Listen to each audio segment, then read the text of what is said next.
Hello students, BA part first के students को मनोविज्ञान विषय में मैं डॉक्टर मनोरमा त्यागी पेपर सेकंड का चैप्टर पढ़ाऊंगी। पेपर सेकंड जिसका नाम है समाज मनोविज्ञान।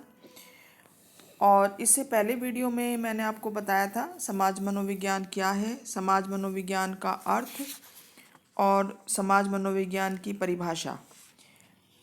आज इस वीडियो में हम चर्चा करेंगे कि समाज मनोविज्ञान की प्रकृति कैसी है। प्रकृति से मतलब है कि समाज मनोविज्ञान विज्ञान है या वो कला है। तो समाज मनोविज्ञान की, जैसा कि पहले वीडियो में परिभाषाएं देखी आप लोगों ने, उनसे ये स्पष्ट होता है कि समाज मनोविज्ञान की जो प्रकृति है वो वैज्ञानिक है। समाज मनोविज्ञान की प्रकृति वैज्ञानिक है। इस तथ्य की पुष्टि कई आधारों पर की जा सकती है। विज्ञान में जो आवश्यक तत्व होते हैं वो ही समाज मनोविज्ञान में है। इस आधार पर हम ये कह सकते हैं कि समाज मनोविज्ञान एक विज्ञान है, ना कि कला। तो ये आवश्यक तत्व कौन कौन से हैं? इसमें जो सबसे पहला जो आवश्यक तत्व है वो है वैज्ञानिक पद्धति। समाज मनोविज्ञान को विज्ञान का दर्जा दिलाने के लिए जो सबसे महत्वपूर्ण आवश्यक तत्व है वो है इसके अध्ययन की वैज्ञानिक पद्धति, साइंटिफिक मेथड। किसी भी विषय को ही विज्ञान तभी हम कह सकते हैं जब उस विषय की जो अध्ययन पद्धतियां हैं वो साइंटिफिक हों, वैज्ञानिक हों। समाज मनोविज्ञान की जो अधिकांश अध्ययन पद्धतियां हैं वो वैज्ञानिक हैं। उदाहरण के लिए आजकल समाज मनोविज्ञान की समस्याओं के अध्ययन में प्रयोग विधि का उपयोग सबसे अधिक किया जा रहा है। निरीक्षण विधि, मनोमिति विधि, श्रेणी मापनियाँ आदि कुछ और सांख्यिकी विधियाँ, कुछ ऐसी विधियाँ हैं जो पूरी तरह से वैज्ञानिक कही जा सकती हैं और जिनका प्रयोग समाज मनोविज्ञान की समस्याओं के अध्ययन के लिए किया जाता है। वैज्ञानिक पद्धतियों से किए गए अध्ययनों के परिणाम भी वैज्ञानिक होते हैं। और क्योंकि समाज मनोविज्ञान की समस्याओं का अध्ययन वैज्ञानिक विधियों के द्वारा किया गया है और किया जा रहा है, तो अतः समाज मनोविज्ञान की विषय सामग्री जो है वो वैज्ञानिक है और समाज मनोविज्ञान एक विज्ञान है। तो वैज्ञानिक पद्धति, साइंटिफिक मेथड, जिसमें कि प्रयोग विधि सबसे ज़्यादा उपयोग में लाई जाती है और प्रयोग विधि के आधार पर ही विभिन्न प्रकार के सिद्धांतों का प्रतिपादन हुआ है। व्यवहार के अनेक सिद्धांतों का निर्माण किया गया। व्यवहार, स्मृति, अभिप्रेरणा, ये सारे फैक्टर्स हैं, कुछ तथ्य हैं, कुछ समस्याएं हैं मनोविज्ञान की जिनका अध्ययन प्रयोग विधि के आधार पर किया गया और बहुत तरह के वैज्ञानिक निष्कर्ष प्राप्त किए गए। दूसरा जो तत्व है वो है प्रामाणिकता, कि किसी भी विज्ञान को विज्ञान कहलाने के लिए आवश्यक है कि उसकी विषय सामग्री प्रामाणिक हो। किसी भी विषय विज्ञान को हम विज्ञान तब तक नहीं कहा जा सकता जब तक कि उसकी विषय सामग्री प्रामाणिक अर्थात वेरीफाइएबल ना हो। अर्थात विषय सामग्री की जब भी और जितनी बार भी जांच की जाए, बार बार एक ही प्रकार के परिणाम प्राप्त हों, तो उसको हम क्या कहेंगे? प्रामाणिकता कहेंगे। समाज मनोविज्ञान इस कसौटी पर बिल्कुल खरा उतरता है क्योंकि समाज मनोविज्ञान की विषय सामग्री प्रामाणिक है। साधारणतः यह देखा गया है कि जब किसी विषय की समस्याओं का अध्ययन वैज्ञानिक विधियों द्वारा किया जाता है और वैज्ञानिक पद्धतियों का उपयोग किया जाता है, तब ऐसी अवस्था में निश्चित रूप में उस विषय सामग्री को हम प्रामाणिकता की कसौटी पर खरा देखते हैं। चूँकि समाज मनोविज्ञान की समस्याओं का वैज्ञानिक अध्ययन वैज्ञानिक विधियों द्वारा किया जाता है, अतः समाज मनोविज्ञान की विषय सामग्री हम कह सकते हैं कि प्रामाणिक होती है, वेरीफाइएबल होती है। वेरीफाई का मतलब है कि आज मान लीजिए हमने किसी के व्यवहार का अध्ययन किया और जो परिणाम आए उसको अगर हम दोबारा अध्ययन करें, वही परिणाम आए, तो उसको हम कह सकते हैं कि वो जो परिणाम है वो प्रमाणिक हैं, मतलब वो समय समय पर बदलते नहीं हैं। तीसरी जो विशेषता है किसी भी विषय को विज्ञान कहने के लिए वो है ऑब्जेक्टिविटी या वस्तुनिष्ठता।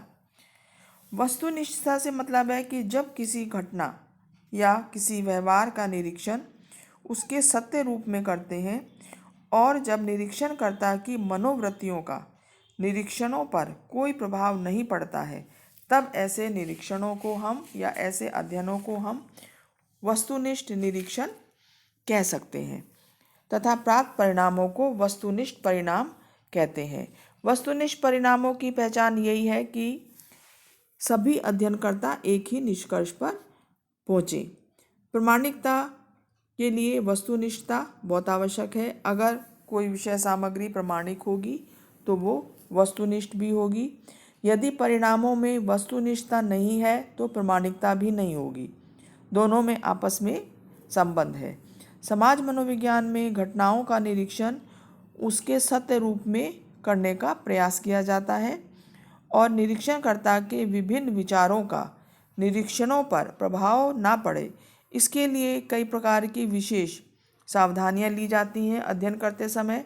अतः समाज मनोविज्ञान के अध्ययनों की परिणामों में विषय सामग्री में वस्तुनिष्ठता दिखाई देती है, ऑब्जेक्टिविटी दिखाई देती है। चौथी जो विशेषता है किसी भी विषय को विज्ञान कहने के लिए वो है भविष्यवाणी की योजना। भविष्यवाणी की योजना ना कहकर इसको भविष्यवाणी की योग्यता कह सकते हैं कि वैज्ञानिक विषयों में भविष्यवाणी की योग्यता पाई जाती है। जो भी वैज्ञानिक अध्ययन होते हैं उसके आधार पर हम भविष्यवाणी कर सकते हैं कि भविष्य में व्यक्ति किस तरह का व्यवहार करेगा, किस तरह का उसका व्यक्तित्व विकसित होगा। तो भविष्यवाणी की योग्यता का अर्थ है यदि आज किसी समूह के व्यवहार का हम वैज्ञानिक अध्ययन करते हैं और इस अध्ययन के आधार पर यह भविष्यवाणी की जा सकती है कि वह समूह व्यक्तियों का समूह भविष्य में कैसा व्यवहार करेगा। इस प्रकार की भविष्यवाणी तभी की जा सकती है जबकि अध्ययन पूर्ण रूप से वैज्ञानिक हो, क्योंकि समाज मनोविज्ञान की समस्याओं के अध्ययन वैज्ञानिक ढंग से और वैज्ञानिक विधियों के द्वारा किए जाते हैं। अतः यह कहा जा सकता है कि समाज मनोविज्ञान के अध्ययनों और नियमों के आधार पर भविष्यवाणी कर सकते हैं। समाज मनोविज्ञान में भी बहुत तरह के मनोवैज्ञानिक परीक्षणों का उपयोग करके व्यक्ति के सामाजिक व्यवहार का अध्ययन किया जाता है और उन परीक्षणों के आधार पर जो हमें परिणाम प्राप्त होते हैं उन परिणामों के द्वारा हम ये भविष्यवाणी कर सकते हैं कि कोई अमुक व्यक्ति या कोई अमुक समूह किस प्रकार का भविष्य में व्यवहार करेगा। पांचवी जो विशेषता है किसी भी विषय के लिए वैज्ञानिक होने के लिए वो है सार्वभौमिकता, यूनिवर्सैलिटी। यूनिवर्सैलिटी का या सार्वभौमिकता का अर्थ है कि जो भी परिणाम प्राप्त हो वो सार्वभौमिक रूप से सभी विषय, सभी देश, संस्कृति, समाज पर वो लागू किए जा सकें। वैज्ञानिक विषयों के सिद्धांत और नियम अधिकतर सार्वभौमिक होते हैं और यह सिद्धांत और नियम किसी देश और काल में खरे उतरते हैं। किसी भी विषय के सिद्धांतों और नियमों का प्रतिपादन और अध्ययन यदि वैज्ञानिक पद्धतियों द्वारा किया गया है और यदि यह सिद्धांत और नियम प्रामाणिक, वस्तुनिष्ठ और भविष्यवाणी की योग्यता रखते हैं तो निश्चय रूप से हम ये कह सकते हैं कि ये सिद्धांत और नियम जो है वो सार्वभौमिक होंगे, क्योंकि ये स्पष्ट हो चुका है कि समाज मनोविज्ञान की अधिकांश समस्याओं का अध्ययन वैज्ञानिक पद्धतियों के द्वारा किया जाता है और समाज मनोविज्ञान की विषय सामग्री में वस्तुनिष्ठता, प्रामाणिकता और भविष्यवाणी की योग्यता है। तो इस आधार पर हम ये कह सकते हैं कि समाज मनोविज्ञान के सिद्धांत और नियम जिन विशेष परिस्थितियों में प्रतिपादित किए गए हैं उन विशेष परिस्थितियों में किसी देश या काल में खरे उतरते हैं या सार्वभौमिक हैं। तो सार्वभौमिकता जो है वो किसी भी विज्ञान के लिए बहुत ही एक आवश्यक तत्व है, क्योंकि व्यवहार के अनेक नियम जो बनाए जाते हैं वो ऐसा नहीं है कि वो नियम हिंदुस्तान में ही लागू होते हों। वो एक मान लीजिए एक शिशु पर अध्ययन किया जाए तो शिशु का जो व्यवहार है और उस पर जो उसका बेसिक व्यवहार है वो यहाँ पर भी वैसा ही होगा और दूसरे समाजों में भी उसी तरह का होगा। थोड़ा बहुत अंतर सामाजिक परिस्थितियों के आधार पर उसमें आ सकता है। तो सार्वभौमिकता जो है वो किसी भी विज्ञान के लिए बहुत ही एक आवश्यक तत्व है। इस प्रकार से हम देखते हैं कि ये पांचों जो विशेषताएं हैं इनके आधार पर ये स्पष्ट हो जाता है कि समाज मनोविज्ञान का जो स्वरूप है या जो उसकी प्रकृति है वो वैज्ञानिक है। विकसित देशों की भांति अपने देशों में भी मनोविज्ञान और समाज मनोविज्ञान अन्य विज्ञानों के विषय के साथ गिने जाएंगे। इतना अवश्य कहा जा सकता है कि प्राकृतिक विज्ञानों जैसे रसायन शास्त्र, जीव विज्ञान, भौतिक विज्ञान, इनकी तरह समाज मनोविज्ञान पूरी तरह से विज्ञान नहीं है, क्योंकि समाज मनोविज्ञान में व्यक्ति के सामाजिक व्यवहार का अध्ययन किया जाता है और व्यवहार में कुछ ना कुछ परिवर्तन होता रहता है, वो स्थिर नहीं होता है। तो इसलिए कुछ ना कुछ अध्ययन करने में अंतर देखा जा सकता है और पूरी तरह से प्रायोगिक परिस्थितियों पर नियंत्रण भी संभव नहीं है जितना कि प्राकृतिक विज्ञानों में संभव है। यही कारण है कि अध्ययनों के आधार पर पूर्व कथन भी उतने शुद्ध और विश्वसनीय नहीं होते जितना कि जो नेचुरल साइंस है, फिजिक्स, केमिस्ट्री आदि, उनमें संभव है। और अध्ययन में कई बार नियंत्रण की कठिनाई भी होती है, जो कि मुख्य कारण है, जिसके कारण व्यक्ति के सामाजिक व्यवहार की गतिशीलता के कारण व्यक्ति का पूरी तरह से वैज्ञानिक अध्ययन करना कठिन है। इन कठिनाइयों के बावजूद भी हम ये कह सकते हैं कि समाज मनोविज्ञान की जो प्रकृति है वो अधिकांशतः और